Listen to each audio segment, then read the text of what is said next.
Greetings, everybody, and welcome once again to yet another Star Wars video. That's right, May the 4th be with you. Yeah, I know I'm doing a clean on Spock thing, but you know what? I'm trying to bend my fingers because Yoda does kind of the same type of thing with his hands when he tries to fight Sidious, so it happens. Yes, I said Star Trek in the Star Wars video. Ooh, heaven forbid. So yeah, so last time we had mentioned Last Jedi. So now we're gonna go into everybody's favorite favorite film that we all wanted. We everybody wanted the origin story for this character, and we were like, okay, but why? Oh, it's gonna be more of like a comedy film. Okay, that's a different spin on it. Oops. Yeah, I am, of course, talking about the controversial film Solo, a Star Wars Story. Yeah, now everybody was kind of pissing and moaning because we're like, sweet, we're going to get this Han Solo movie. Will he meet Boba Fett? All this stuff. Not really. But one thing, though, that we do get in this is a really, really cool battle sequence, which I really wish was a lot longer. And it's too short. It's the battle where he's yelling at his buddy there. I cannot remember half of these characters' names. That's the thing, is that I'm like, who's this guy? Who's that guy? But when he yells at him, like, where are we going? But overall, I mean, this movie was pretty much kind of had its, it had its nitpickers basically right from the start when they found out that Harrison Ford himself would not be reprising Han Solo, especially using the deepfake technology, but they had an all-new character, an all-new actor who nobody really even heard of to replace Harrison Ford as the younger version of Han Solo, Alden Heidenreich.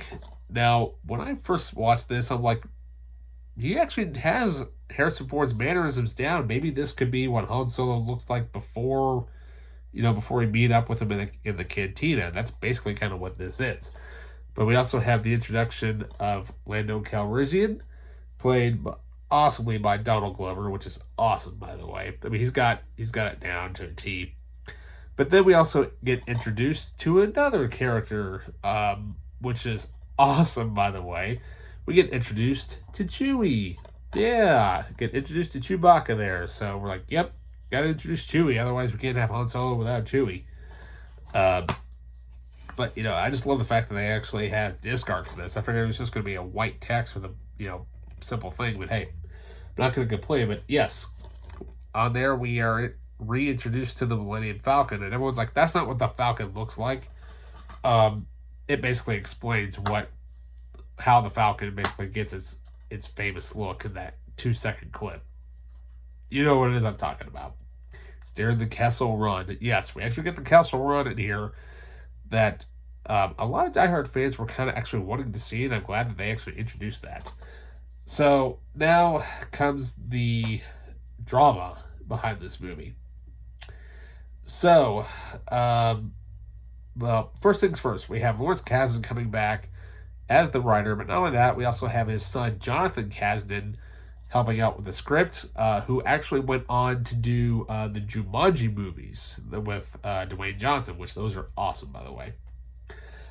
So now comes the drama. So, final directing credit, Ron Howard. Not to say Ron Howard is not a gifted director, which he is. He's directed some amazing, amazing films. Very talented director.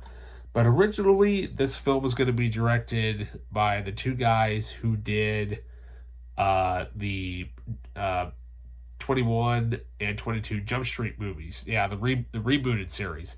And I'm like, sweet. But as production goes on, the producers are like, yeah, we don't really like kind of what you're doing, but we've only got like 2 or 3 weeks left of shooting. Not working out.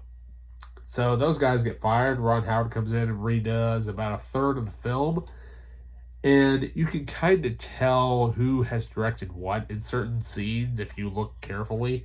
But overall, this movie's kind of all over the place. But I tell you what, though, the one scene that's the highlight of the movie is the train heist sequence. And that's something we've never really seen in a Star Wars live action movie.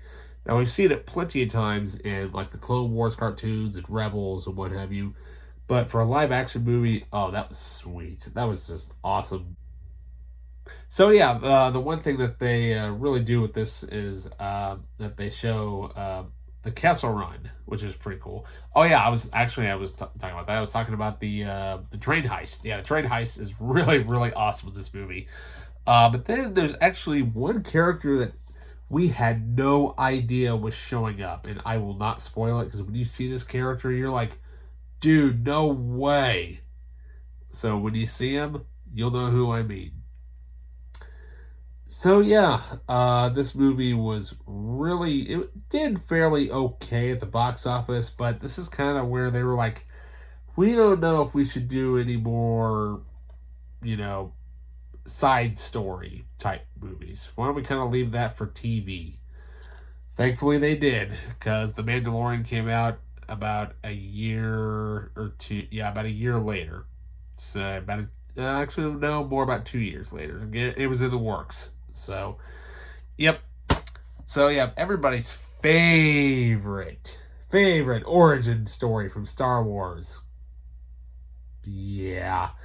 And they thought that they were going to get a Boba Fett movie out of that. Nope. But they did get a series out of it. 7 or more, not really 7 hours, but more of about like 3.5 out of 7. So yeah, so with that, that basically wraps up the last of the solo movies that were done for the Star Wars movies. Up next, and as of right now, the final film in the entire Star Wars universe will be discussed next time, right here on the Media Files.